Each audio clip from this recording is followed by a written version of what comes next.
మన ప్రజాస్వామ్య దేశం సార్ రిషి గారు. రాజకీయ పార్టీలు ద్వారా ప్రజల్లోకి వెళ్తాం, ప్రజలు మనల్ని పొందాలి, వాళ్ళు మనల్ని ఆశీర్వదిస్తే ప్రభుత్వాలు ఏర్పాటు చేయాలి, వాళ్ళకి సేవ చేయాలి. సో ఇక్కడ ప్రజలు, ప్రభువులు, రాజకీయ పార్టీలు కానీ ప్రభుత్వాలు సేవకులు. మనం సేవకులు, ప్రతిరోజు ప్రజలు ఉండాలి. ఆ భావంతో ఉంటే అప్పుడు రాజకీయ పార్టీలు నిరంతరం ప్రజల్లో పనిచేస్తాయి. ఇప్పుడు దేశంలో 2000 పైచి రాజకీయ పార్టీలు ఉన్నాయి. ఇప్పుడు భారతీయ జనతా పార్టీ కూడా 7 దశాబ్దాలుగా భారతీయ జనసంఘ్, గతంలో పూర్వస్వరం భారతీయ జనసంఘ్ ఉన్నప్పుడు కూడా మాకు ఓటు సీటు లేకపోయినా, లేకపోతే ఒకళ్ళిద్దరే పార్లమెంట్కి గెలిచినా, లేకపోతే ఉమ్మడి ఆంధ్రప్రదేశ్ లో ఒక్కళ్ళే కిషన్ రెడ్డి గారు ఒక్క ఎమ్మెల్యే ఉన్నా, ఏ సందర్భంలోనూ శాసనసభకి లేదా శాసన మండలికి పార్లమెంట్ కి వెళ్తాం మానేసాం ఏమన్నా, లేదా మిగతా రాజకీయ పార్టీలు రావటం మానేశారు ఏమన్నా?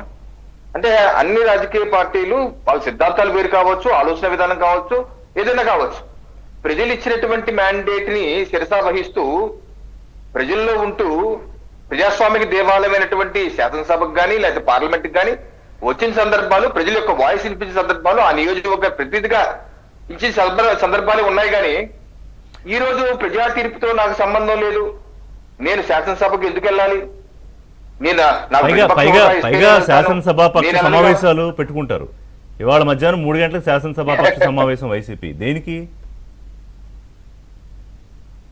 వాళ్ళు సెలెక్టివ్ గా కొంతమంది పిలుచుకుంటారు. నేను వెళ్ళను, నాతో ఉన్నట్టు 10 మంది వెళ్ళను. ఏంటి ఆలోచన?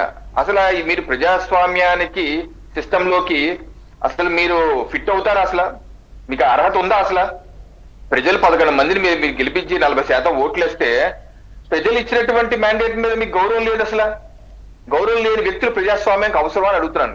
ఎందుకు వాళ్ళకంటే ఒకటి సార్ రిషి గారు, అన్ని రాజకీయ పార్టీలు ఎంతో కొంత ప్రజల కోసం పెట్టిన పార్టీలే. కానీ వైసీపీ పార్టీ డిఫరెంట్ అండి. ఎలా అంటే 2004 ముందు జగన్మోహన్ రెడ్డి గారి యొక్క ఆదాయం చూస్తే ఏడాదిలో ఐటీ రిటర్న్స్ 5 లక్షలు 10 లక్షలు మించింది ఎప్పుడు లేదు ఆయన ఐటీ రిటర్న్స్ చూస్తే. అలాంటిది వాళ్ళ తండ్రి ముఖ్యమంత్రి అయ్యాక 2009-10 వచ్చేసరికి ఏ రకంగా 100 కోట్లు అయిపోయింది చూడండి. ఆ రోజు వాళ్ళు చెప్పింది ఏంటి? ఈ జగన్మోహన్ రెడ్డి గారి గొప్పతనం, రాజశేఖర రెడ్డి సంబంధం లేదు, ఆయన ముఖ్యమంత్రి, ఆయన మేధస్సుతో ఇది సంపాదించారన్నారు. ఈ రోజు వాళ్ళే చెప్తున్నారు, కుటుంబ సభ్యులే, ఇది రాజశేఖర రెడ్డి గారు రాస్తే అందుకని మాకు కూడా వాటా కావాలన్నారు. అంటే అర్థమైపోయింది కదా, రాజశేఖర రెడ్డి గారు పోయాక ఆ 100 కోట్లు రాజశేఖర రెడ్డి అడ్డుపెట్టి సంపాదించినటువంటి సొమ్ముని కాపాడుకుంటాకి పెట్టిన పార్టీ అది YCP party. YCP, YSR criminal party ఆ సంపదని కాపాడుకుంటాకి పెట్టుకున్నటువంటి పార్టీ. ఆ రోజు నుంచి ఈ రోజు వరకు అదే నైజం.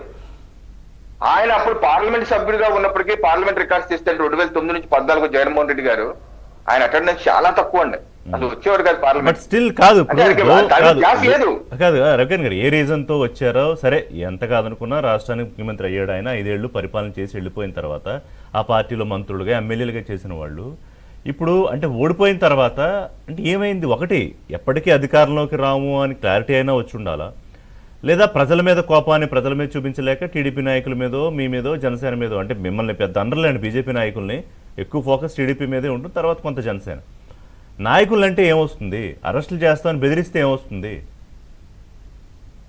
అంటే నేను ఒకటి చెప్తాను మీ ద్వారా ప్రజలకి, ఆ నేత ఆ పార్టీ యొక్క నైజాన్ని, ఆయన ముఖ్యమంత్రిగా అయినప్పుడు కూడా అనేకమైనటువంటి క్రిమినల్ యాక్టివిటీస్ ని ఏ ముఖ్యమంత్రి, దేశంలో ఏ ముఖ్యమంత్రి సపోర్ట్ చేయని విధంగా ఆయన సపోర్ట్ చేశారు. మీరు ఒక రాజ్యాంగం ప్రమాణం చేసిన వ్యక్తి అండి, తన పార్టీ నేతలు, ముఖ్య నేతలు వెళ్ళి తెలుగుదేశం పార్టీ కేంద్ర కార్యాలయం మీద దాడి చేసి పగలగొట్టి, బుర్రలు పగలగొడితే ఎవరన్నా దాన్ని వెనక